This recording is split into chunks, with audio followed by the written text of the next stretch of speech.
Minggu ini saya dikasihkan satu tema, yaitu hidup berbuah.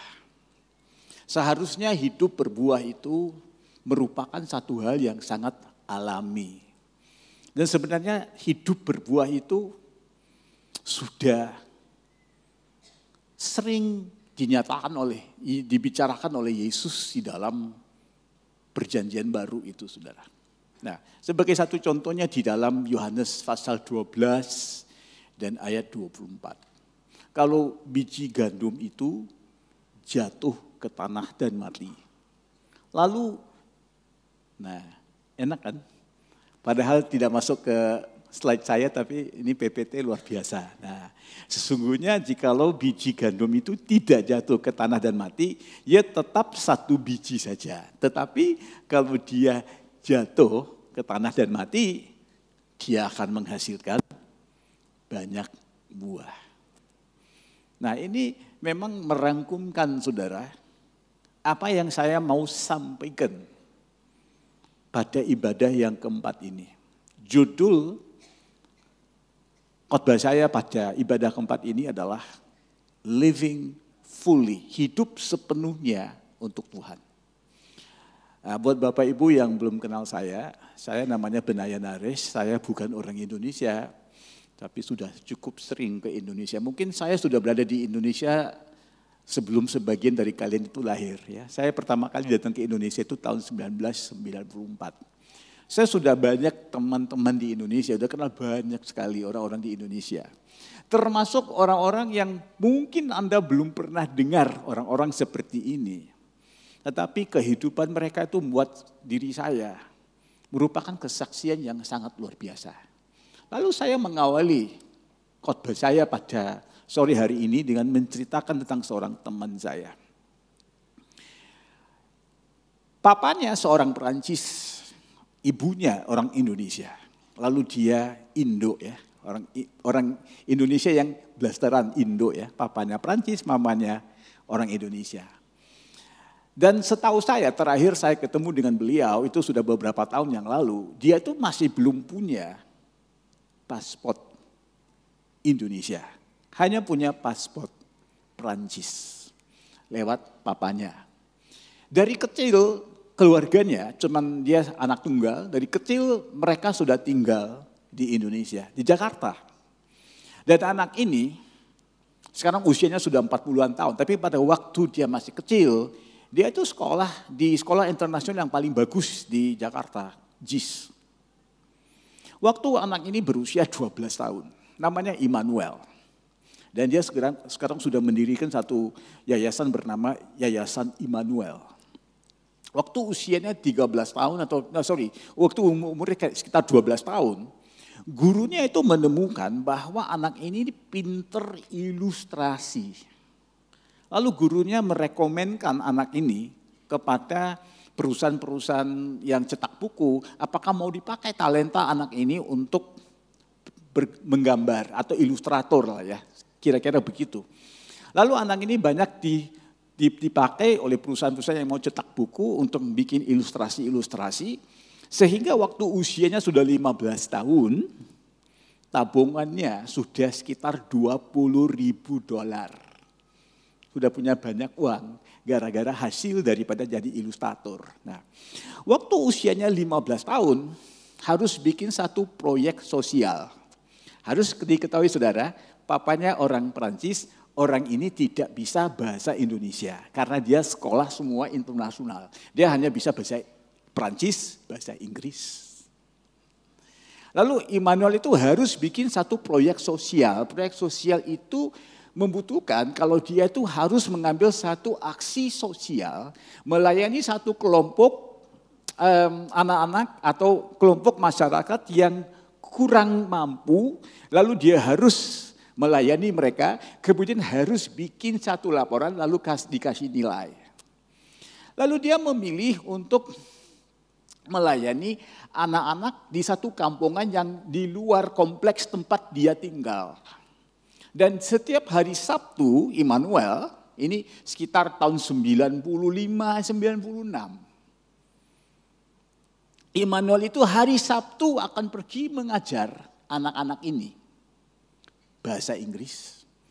Kenapa bahasa Inggris? Karena dia hanya bisa bahasa Inggris atau bahasa Prancis. Jadi sama ada mengajar anak-anak ini bahasa Prancis atau bahasa Inggris. Lalu dia ngajar anak-anak ini bahasa Inggris. Harus dia lakukan tugas ini selama 3 bulan. Tapi sesuatu terjadi dalam 3 bulan itu. Dia mulai mencintai anak-anak ini. Selesai 3 bulan. Dia sudah kelar SMA. Dia harus berangkat ke luar negeri. Untuk melanjutkan S1-nya. Dia mendapat beasiswa karena anak ini anak yang pinter. Jadi beginilah ya, punya uang, baik hati, pinter, tapi dapat juga beasiswa loh.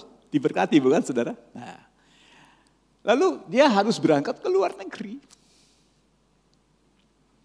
Untuk kuliah, dan kuliah di universitas yang bagus. Universitas di New York, NYU, New York University. Dia harus kuliah biologi. Nah ini, karena dia mencintai anak-anak ini tapi tidak bisa bersama lagi dengan mereka, tidak bisa melayani mereka. Dia mengeluarkan seluruh daripada tabungannya. Sekitar $30.000 itu dikeluarin semuanya.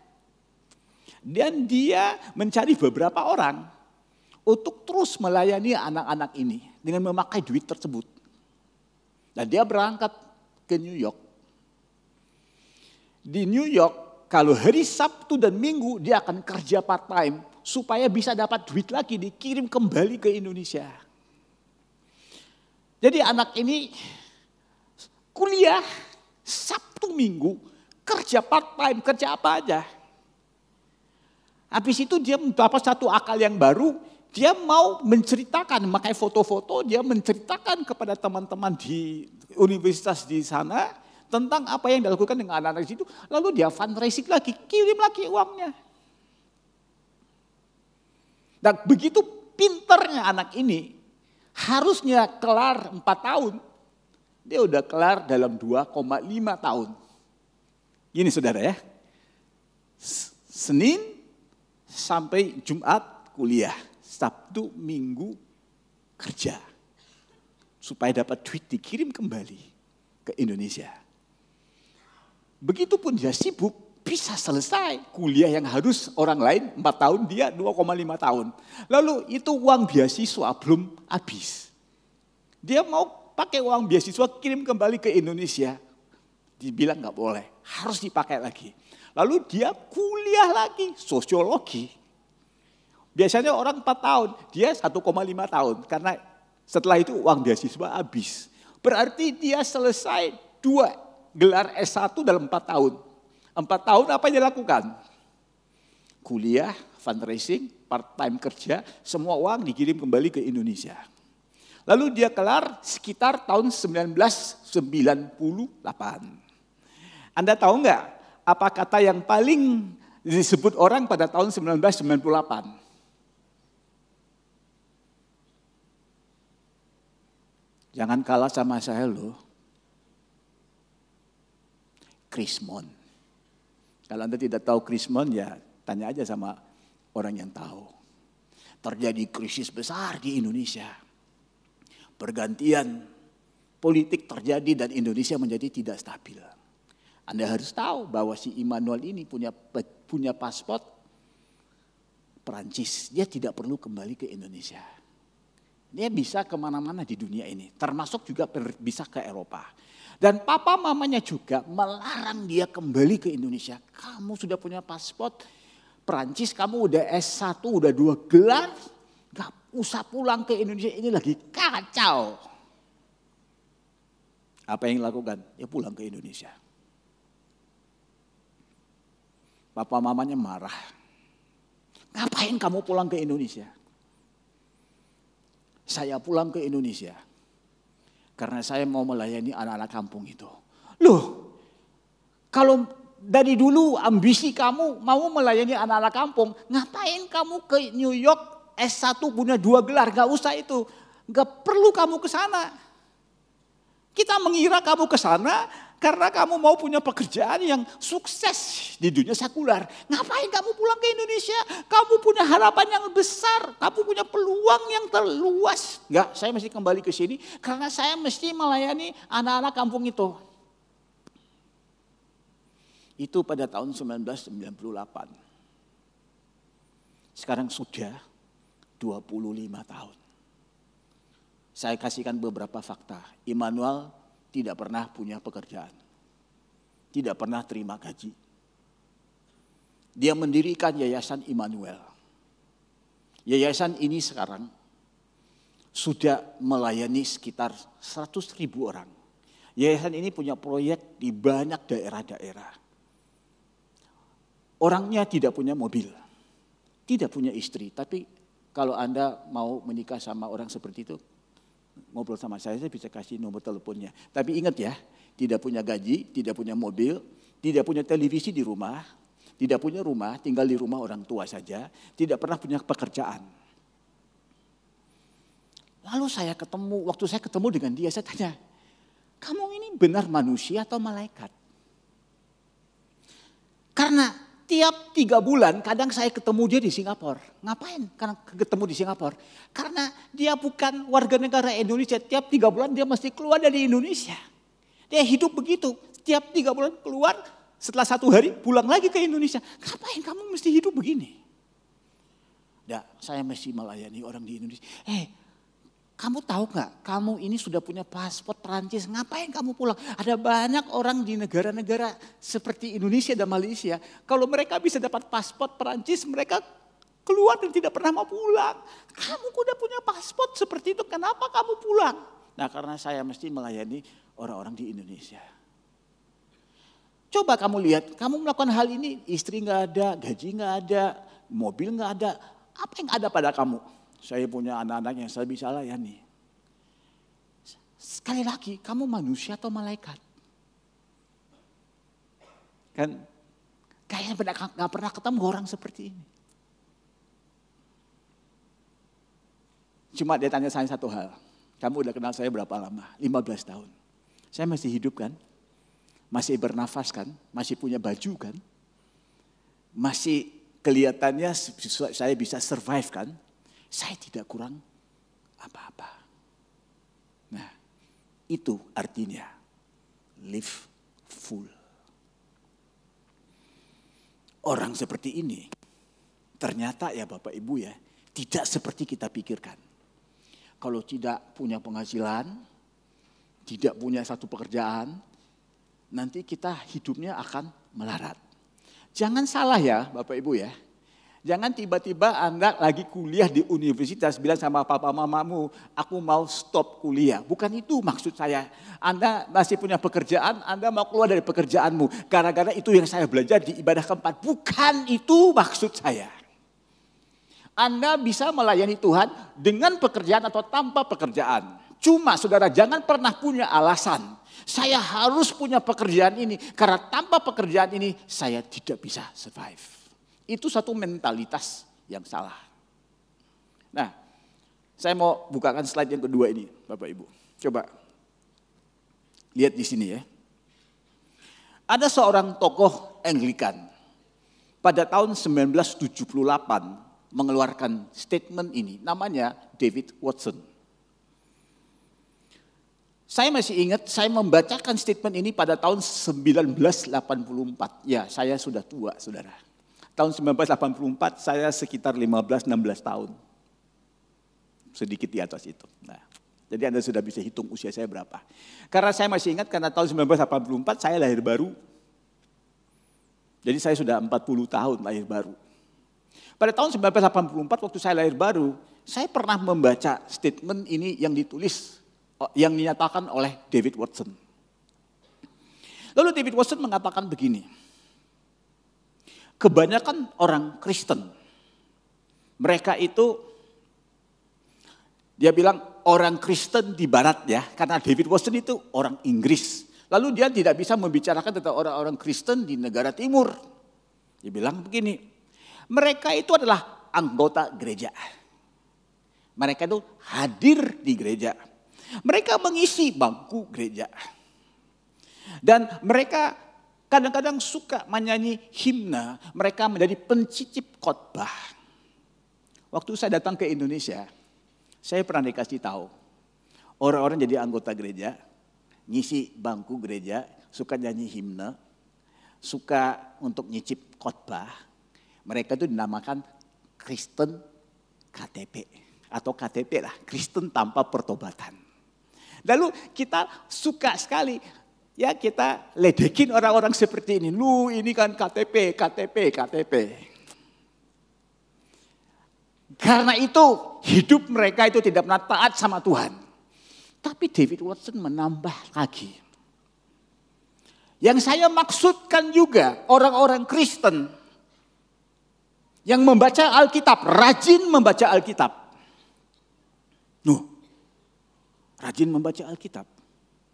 Itu kayak seperti saya, tiap hari saat teduh. Kok orang yang rajin baca Alkitab, setiap hari tidak pernah lewat daripada saat teduh, apakah dia juga dianggap orang Kristen yang suam kuku? Menurut David Watson, iya. Nah, saya bilang gak apa-apa. Saya lebih dari orang Kristen yang rajin baca Alkitab. Saya orang Kristen yang sudah lahir baru. Tapi menurut David Watson, kebanyakan jemaat yang dia ketemu, yang lahir baru pun tergolong dalam suam kuku. Saya bilang gak apa-apa. Saya lebih daripada orang yang baca firman Tuhan. Saya lebih daripada orang yang lahir baru. Saya berbahasa lidah. Saya orang karismatik. Satu hari saya berbahasa lidah 1 jam tiap hari. Tapi menurut David Watson, kebanyakan orang karismatik yang dia ketemu juga punya masalah identitas diri. Kita bisa jadi semua daripada ini, tapi tidak akan berdampak, tidak akan berbuah. Alasannya menurut David Watson, kenapa gereja di barat? Dia katakan ini tentang gereja di barat pada tahun 1978. Kenapa gereja di barat ini begitu lemah dan tidak bergairah? Karena mereka menjadi banyak hal, banyak atribut yang ada pada gereja di barat. Tapi satu hal yang tidak ada pada mereka. Mereka bukan murid Yesus. David Watson berkata, sekiranya mereka ini menjadi murid Yesus, pasti masyarakat sudah dirubahkan. Lingkungan mereka sudah dirubahkan. Buktinya, gereja mula-mula di abad pertama, mereka punya dampak kepada lingkungan dan masyarakat. Gara-gara kenapa? Karena mereka adalah orang-orang yang menganggap diri mereka cuma satu. Murid Yesus. Lalu sekali lagi saya pernah bertanya kepada Emmanuel Lamonier, orang Perancis yang tinggal di Indonesia yang punya paspor Perancis. Emmanuel, kamu malaikat atau manusia? Dia bilang, saya murid Yesus. Waktu dia ngomong itu, saya baru mengertikan.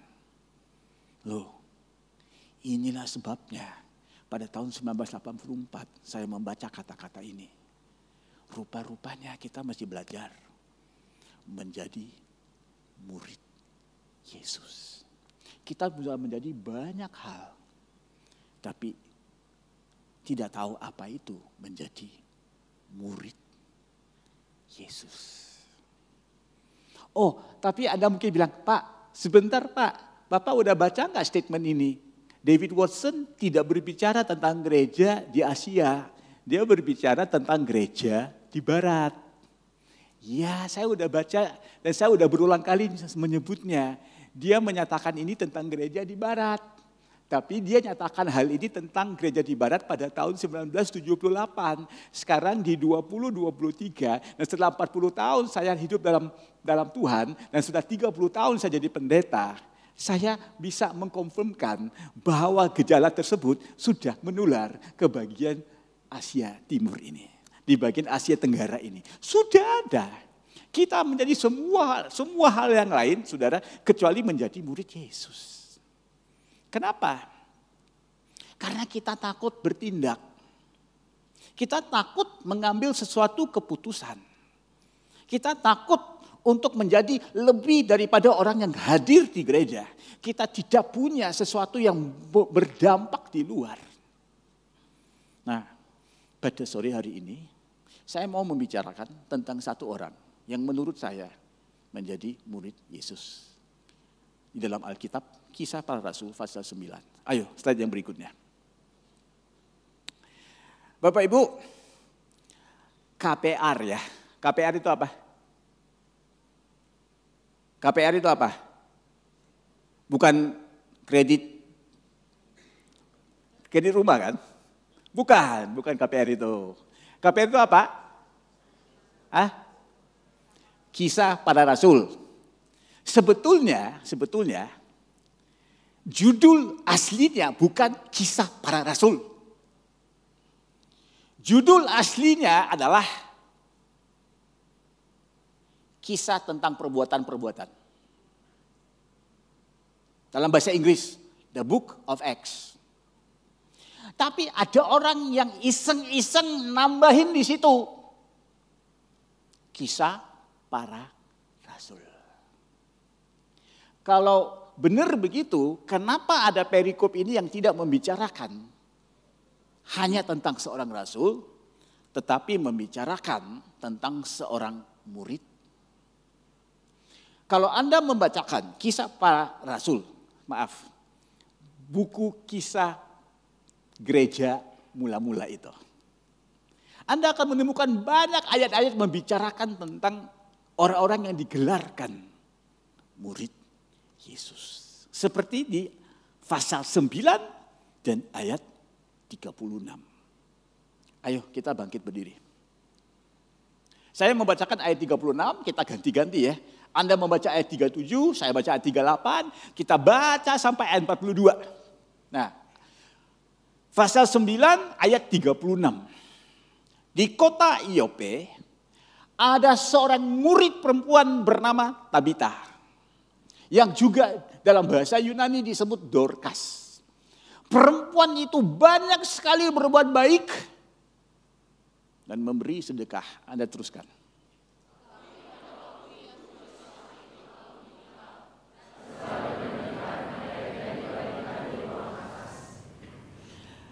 Nah, ada satu kota lain yang tidak terlalu jauh dari Yope. Nama kota itu Lida. Di ayat 38. Ketika murid-murid yang berada di kota Yope mendengar bahwa Rasul Petrus berada di kota yang bernama Lida itu, lalu mereka menyuruh beberapa orang, persisnya 2 orang, pergi ke kota Lida supaya meminta Rasul Petrus segeralah datang ke tempat kami. Nah, untuk apa? Ayat berikutnya, ayat 39 Anda membaca.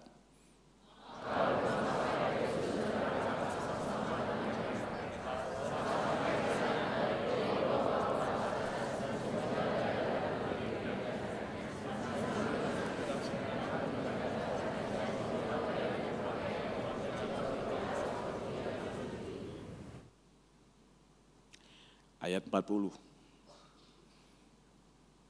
Tetapi Petrus menyuruh mereka semua keluar. Lalu ia berlutut dan berdoa. Kemudian Petrus berpaling ke mayat itu dan berkata, Tabita, bangkitlah. Lalu Tabita membuka matanya. Dan ketika melihat Petrus, ia bangun lalu duduk. Ayat 41, kalian yang membacakan.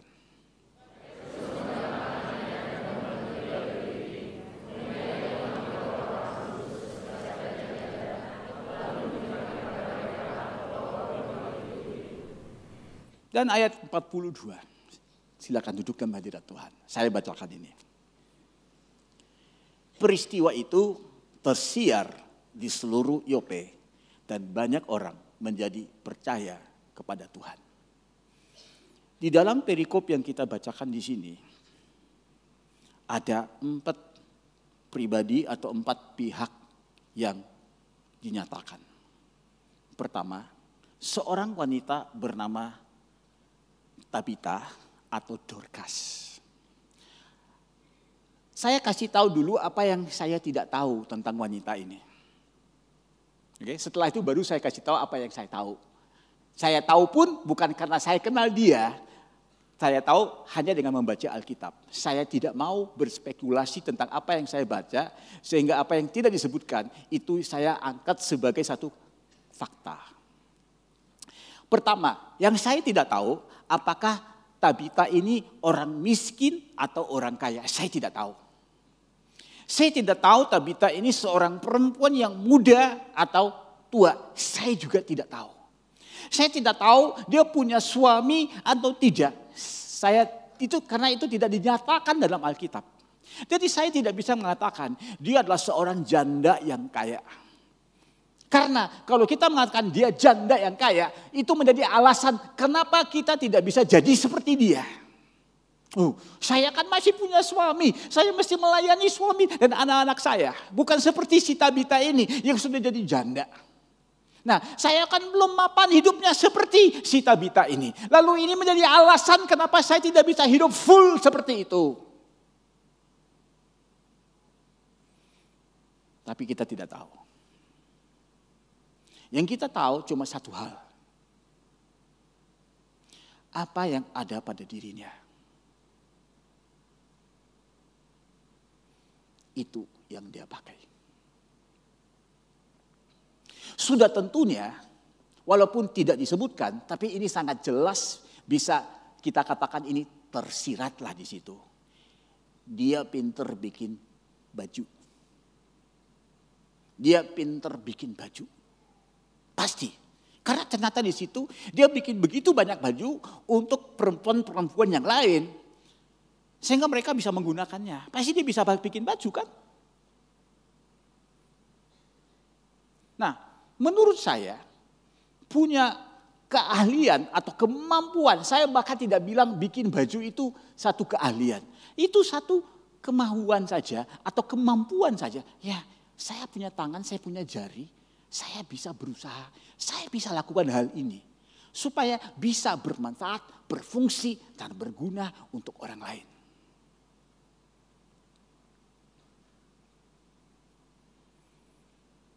$18 tahun yang lalu, waktu saya berada di kota Los Angeles.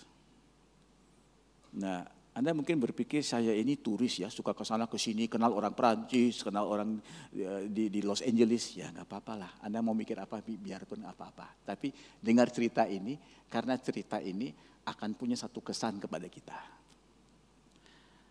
Kenapa saya pergi ke kota Los Angeles? Karena saya baru menyelesaikan banyak tugas khotbah. Lalu ada orang-orang yang mengundang saya, mereka baik hati, mereka bilang sama saya, Bapak kan ada istri dengan anakmu bersama dengan Bapak. Sudah pelayanan 4 minggu. Bapak istirahat 1 minggu. Kita kasih Bapak tiket pergi ke Los Angeles. Mau apa saya di sana kalau tidak ada pelayanan? Di Los Angeles kan ada satu daerah bernama Anaheim. Bapak bawalah anakmu dan istrimu pergi ke Disneyland. Loh, saya mau ke Disneyland. Saya tidak suka Disneyland, saya cuma suka khotbah aja. Gak apa-apa, Bapak kita bayar. Nah, kalau orang mau bayar untuk saya tidak pernah tolak. Lalu mereka belikan karcis untuk saya naik pesawat.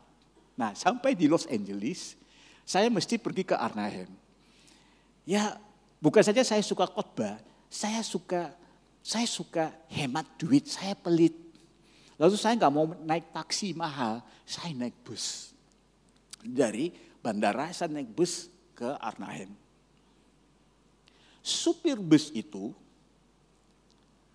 tinggi sekali, di atas 1,85 meter. Saya masih ingat dia, karena orang ini Dampaknya terhadap saya luar biasa. Orang hitam. Jadi dia ajak kita semua naik bus, dia harus jalan. Nah memang Los Angeles ini satu kota yang macet. Lalu perjalanannya cukup lama, 2 jam lebih. Dan supir bus ini agak unik.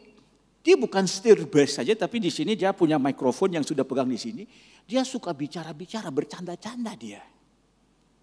Nah, waktu saya mendengar dia ngomong-ngomong begitu, saya punya sesuatu dalam hati saya merasa, waduh, kok kenapa berkobar-kobar hati saya ya? Seperti saya mau berbicara dengan orang ini. Saya merasa ini hamba Tuhan loh. Lalu saya tanya sama istri saya merasa supir bus kita ini seorang hamba Tuhan. Nah, lalu istri saya bertanya ke saya, berapa banyak pendeta yang kamu kenal yang jadi supir bus? Tidak ada. Jadi nggak mungkin dia itu hamba Tuhan atau pendeta. Tapi saya tetap penasaran, saya nggak bisa tahan. Lalu saya berdiri dan jalan ke depan. Ternyata tempat duduk di sampingnya itu kosong. Lalu saya duduk di situ. Dia sudah tentunya tidak pakai bahasa Indonesia ya, tapi saya sampaikan dalam bahasa Indonesia. Waktu dia lihat saya duduk di sampingnya, dia ngomong begini ke saya, anak muda, apa kamu bisa merasa urapan saya? Loh, supir bus bisa pakai kosakata urapan-urapan. Tapi yang paling menyenangkan saya dia bilang, anak muda. Siapapun panggil saya anak muda, saya suka sekali dengan orang itu. Bahasa Inggris, young man, do you feel my anointing? Loh, supir bus ngomong seperti pendeta dari panggung. Lalu saya tanya dia, langsung to the point, apakah Bapak ini seorang pendeta? Ya, saya ini seorang pendeta. Habis, kenapa Bapak jadi supir bus? Dia ketawa, dia bilang, kita masih 1 jam di bus ini. Lalu saya akan ngobrol dengan kamu 1 jam. Oh, saya cuma mau jawaban yang cepat dan singkat. Saya mau kembali duduk dulu ya. Nah, kamu duduk sini, saya kasih tahu. Umur saya sekarang dia bilang sudah 57 tahun. Waktu usia saya 18 tahun. Saya kepingin sekali masuk sekolah Alkitab. Tapi pada usia itu papa saya mendadak meninggal. Saya adalah anak paling tua. Dan orang tua saya ini punya 5 anak. Berarti saya punya 4 saudara. Dan ibu saya seorang yang menjadi ibu rumah tangga. Papa saya merupakan satu-satunya sumber penghasilan dalam keluarga saya. Waktu papa saya meninggal mendadak. Keluarga saya tidak ada sumber penghasilan lagi. Dan keinginan saya untuk ke sekolah Alkitab tidak bisa saya lanjutin. Bukan saja karena saya tidak punya uang. Bahkan sekarang saya mesti mencari uang untuk keluarga saya. Lalu saya mulai bekerja. Saya kerja di perusahaan bus ini. Lakukan apapun tugas. Lama-lama saya udah punya izin untuk bisa nyetir bus. Saya jadi supir bus. Saya menjadi supir bus rute dari bandara ke Disneyland sudah 30 tahun. Lalu tanya saya merasa Anda juga seorang pendeta. Coba ceritakan, kamu dari mana? Saya dari Malaysia. Lalu kenapa kamu ke sini? Lalu saya mulai cerita, saya ke pelayanan sana, sini. Habis itu dikasih tiket untuk bisa ke Los Angeles. Oh, lalu dia bilang begini, anak muda, kamu ini seorang yang pergi ke bangsa-bangsa, begitu?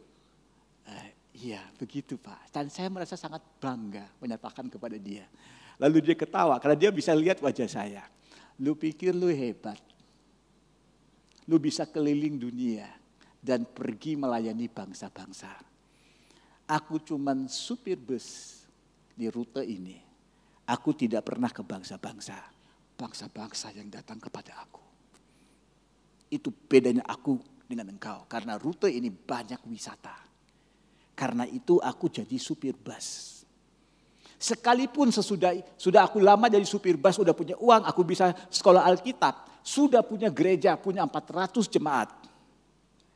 Tapi saya tetap mau jadi supir bus karena disinilah saya bisa menjangkau orang dari mancanegara. Dengar ini, dia bilang sama saya, kamu catat. Nah, kalian juga catat.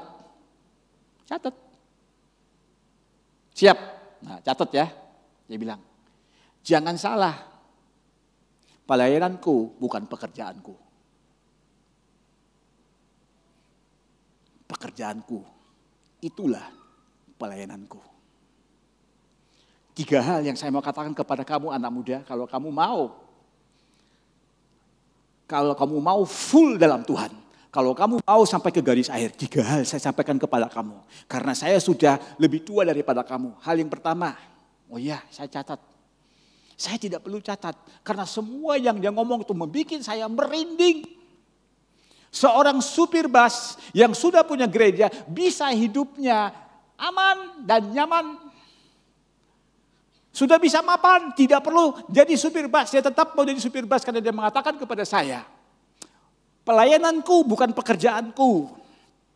Tapi pekerjaan yang kulakukan di sini, inilah pelayananku. Dia bilang 3 hal, catat. Yang pertama, pakailah apa saja yang ada pada dirimu. Whatever you have, use it. Kedua, pakailah apa yang ada pada dirimu dengan orang yang sudah berada di lingkunganmu. Waktu usia saya 18 tahun, orang yang berada di lingkungan saya itu bukan jemaat. Itu cuma orang-orang yang kerja di perusahaan bus ini bersama dengan penumpang-penumpang yang naik bus ini. Lalu saya lakukan apa yang ada pada diri saya dengan orang-orang yang sudah berada dalam lingkungan saya. Ketiga, lakukannya sekarang. Jangan tunda-tunda. Lalu saya simpulkan begini. Pakailah apa yang ada pada dirimu dengan orang yang berada di sekitarmu sekarang juga. Jangan ditunda-tunda. Inilah pola yang sama yang saya lihat di dalam Alkitab, di dalam orang yang bernama Dorcas ini. Dia berada di kota Yope. Yang ada pada dirinya adalah kemampuan untuk bikin baju. Yang ada di sekitarnya adalah perempuan-perempuan janda-janda yang punya kesusahan dalam hidup mereka. Lalu dia pakai apa yang ada pada dirinya terhadap orang-orang yang ada di sekitarnya. Dan dia lakukan itu pada saat itu juga. Itu adalah orang pertama yang kita lihat dalam bagian firman Tuhan ini. Orang yang kedua yang kita lihat dalam bagian firman Tuhan ini. Seorang bernama Petrus. Dan dia disebut sebagai rasul. Petrus adalah murid Yesus. Dan kita tahu sebelum dikasih nama Petrus namanya Simon. Dan Simon ini pernah mengkhianati Yesus. Menyangkali Yesus. Tapi Simon itu kembali dari kegagalannya. Dan kembali melayani Tuhan. Nah, ada 2 masalah yang saya selalu perhatikan dalam orang-orang yang mau melayani Tuhan. Satu, gengsinya terlalu tinggi. PD-nya terlalu tinggi. Engkau tahu aku siapa? Apakah kata-kata seperti itu sering engkau dengar, ada juga dengar di Indonesia? Engkau tahu aku siapa? Nah, PD-nya tinggi, gengsi. Nah, itu saya sering dengar di gereja di Malaysia. Do you know who I am, pastor? Oke. Atau ekstrim yang satu lagi. Siapakah aku ini? Aku kan gak ada apa-apanya di depan Tuhan. Jadi ada dua ekstrim. Ada yang pedenya tinggi sekali, ada satu lagi yang sangat minder.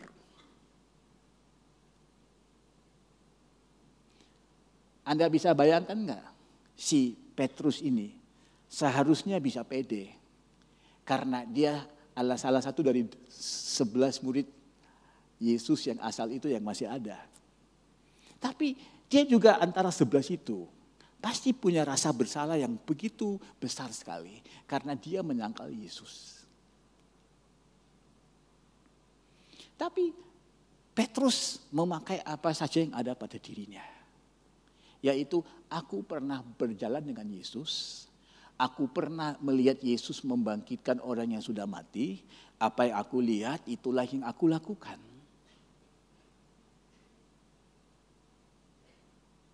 Jadi murid-murid ini punya satu ciri-ciri. Mereka melakukan apa yang ada pada diri mereka. Dimanapun, dengan siapapun. Itu orang yang kedua dalam perikop ini.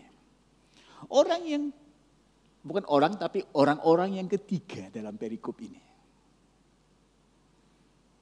Mereka juga disebut di dalam tanda petik murid-murid. Murid-murid yang lain. Dan grup yang keempat, kelompok keempat, itu adalah perempuan-perempuan yang dilayani oleh si Tabita ini. Sebenarnya empat dari mereka adalah orang percaya. Tapi ternyata seperti dikatakan oleh David Watson, menjadi orang percaya saja tidak cukup. Karena begitu banyak sekali orang percaya yang hanya percaya tentang kuasa Allah yang ada di dalam orang yang lain. Dia tidak percaya bahwa kuasa yang sama itu juga ada di dalam dirinya. Dia suka membicarakan tentang kesaksian orang lain yang berdampak untuk Tuhan tanpa merasakan bahwa hal itu juga bisa terjadi di dalam hidupnya. Lalu waktu Tabita ini meninggal, si perempuan-perempuan itu tidak pernah berpikir, selama ini kami bersama dengan dia, kami sudah melihat apa yang dilakukan. Nanti kami akan lanjutin apa yang dilakukan. Yang mereka hanya bisa berpikir, sekarang siapa yang akan melayani kita? Kok si Tabita ini kalau dia tidak ada, kita ini hancur. Sehingga si Tabita itu bukan harus dibangunin loh ya. Dia harus dibangkitkan dari kematian. Kenapa kalian membangkitkan saya? Karena kita butuh engkau bikin baju lagi. Kau gara-gara itu aku dibangkitkan dari mati loh ya. Dan grup yang keempat itu murid-murid yang lain itu. Kenapa mereka sendiri tidak berdoa supaya si Dorcas ini bisa bangkit? Kenapa harus cari Paulus? Bukankah ini perjanjian baru? Bukankah dalam perjanjian baru Roh Kudus yang di dalam dirimu sama dengan Roh Kudus yang ada dalam diri Petrus? Bukankah semua orang yang percaya itu diberikan kuasa menjadi anak-anak Allah?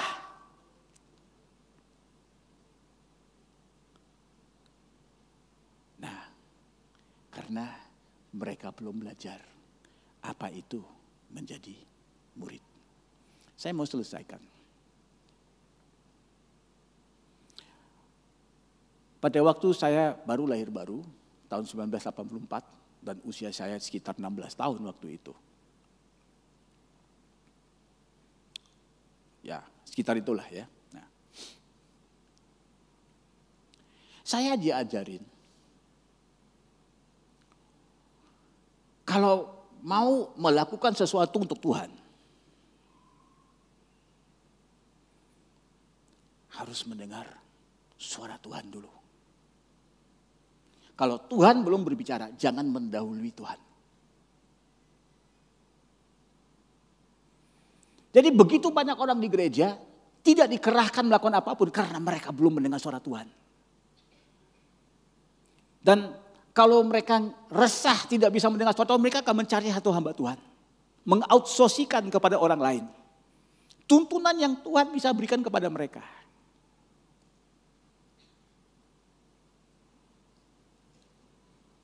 Ada dua hal yang saya mau ceritakan tentang hal ini. Saya adalah orang yang sangat-sangat rindu untuk mendengar suara Tuhan. Tapi dengar ya, saya hanya mau dengar suara Tuhan. Saya bukan mau mendengar sebarang suara. Lalu, kalau Tuhan tidak berbicara, saya tidak tertarik mau mendengarkan yang lain. Dan saya mendapati, dengan berjalan dengan Tuhan itu, ada momen-momennya di mana Tuhan berbicara. Tapi lebih sering Tuhan tidak berbicara.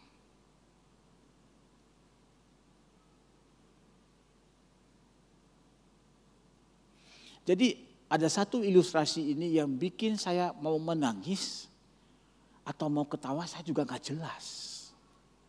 Dulu ada satu ibu ya, saya berani ngomong ini karena dia di Malaysia. Ya kan? Memang saya pembicara yang punya etika sangat tinggi. Saya tidak akan menceritakan tentang orang-orang yang hadir di ibadah pada waktu saya menceritakan tentang hal itu. Lalu cerita orang-orang GBI Battle saya simpan dulu, saya bawa kembali ke Malaysia. Saya cerita di sana. Nah, cerita orang Malaysia saya simpan, saya bawa ke sini. Nah, jadi jangan berpikir ini saya bicarakan orang Bandung atau orang Indonesia, tidak pernah. Saya bisa pinter sotir-sotir supaya orang tidak tahu. Tapi kalau ini muncul di YouTube enggak apa-apa. Karena ibu ini tidak mengerti bahasa Indonesia. Saya aman, saya udah berpikir. Jadi ibu ini, dia memang orangnya mengeroh, dia lebih mengeroh dari Roh Kudus malah. Apapun Tuhan bicara, Tuhan bicara, Tuhan bicara. Tapi ibu ini baik. Dia punya dia punya keinginan dalam Tuhan yang baik. Dia punya niat yang baik. Tapi terlalu banyak mengeroh menurut saya. Lalu satu hari dia bilang sama saya, Pak Pendeta, saya ajakin Bapak datang ke rumah saya karena rumah saya ini apartemen baru direnovasi. Saya mau Bapak datang ke apartemen saya, mau lihat renovasinya, mungkin juga doa berkat. Ya boleh, jam berapa? Jam 7 malam. Langsung saya jawab ya. Karena kalau jam 7 malam pasti dikasih makan kan? Nah, ya boleh, saya pergi. Nanti saya tanya sama Tuhan dulu, enggak, jam 7 malam. Kalau dia bilang jam 4 sore, saya lagi pikir dulu mau pergi atau enggak. Nah, dia bilang jam 7 malam, iya saya siap, saya pergi dengan doa puasa. Supaya saya bisa buka puasa di sana kan. Nah, lalu saya masuk ke apartemennya, di ruang tamunya. Saya masuk situ, saya sudah mabuk loh, karena itu baru dicat. Tapi bukan saja baru dicat, tapi di tembok sebelah kanannya itu warna kuning, di belakangnya warna hijau, di sini warna merah, di belakang biru. Kuning, merah, macam-macam loh. Saya merasa seperti saya sedang berdiri di tengah pelangi loh. Lalu tiba-tiba suara ibu ini berubah.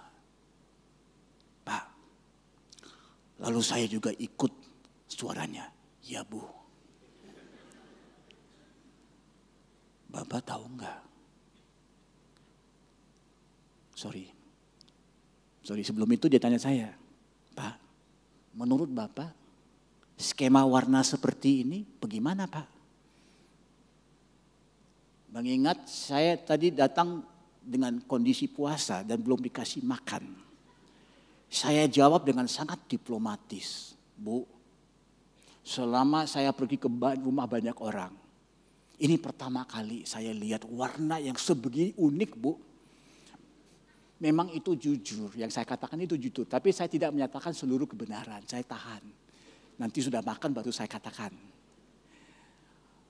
Lalu dia kemudian merubah suaranya. Pak, ya Bu, Bapak tahu enggak siapa yang kasih ide, siapa yang minta saya lakukan begini? Saya enggak tahu Bu siapa. Pak,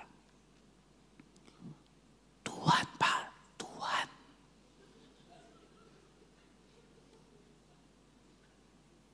Tuhan yang suruh cat ini kuning, belakang merah, habis itu hijau, biru. Ya Pak Tuhan.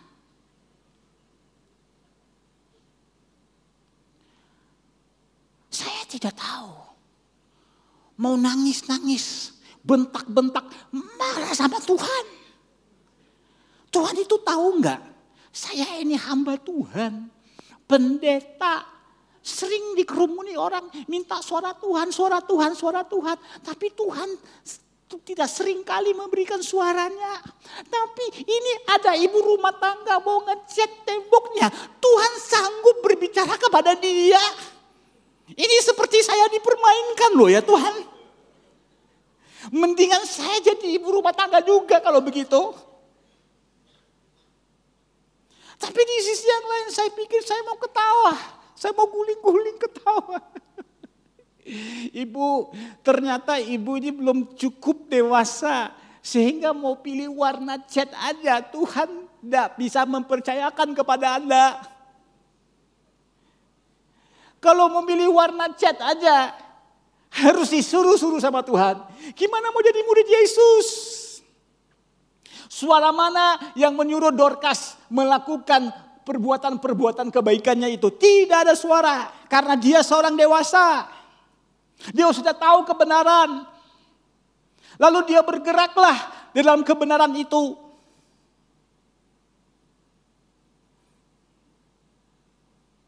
Ayo Bapak Ibu. Jangan kita berselindung dan bersembunyi di belakang alasan-alasan yang kedengarannya sangat rohani tapi sebenarnya ngawur semua ini.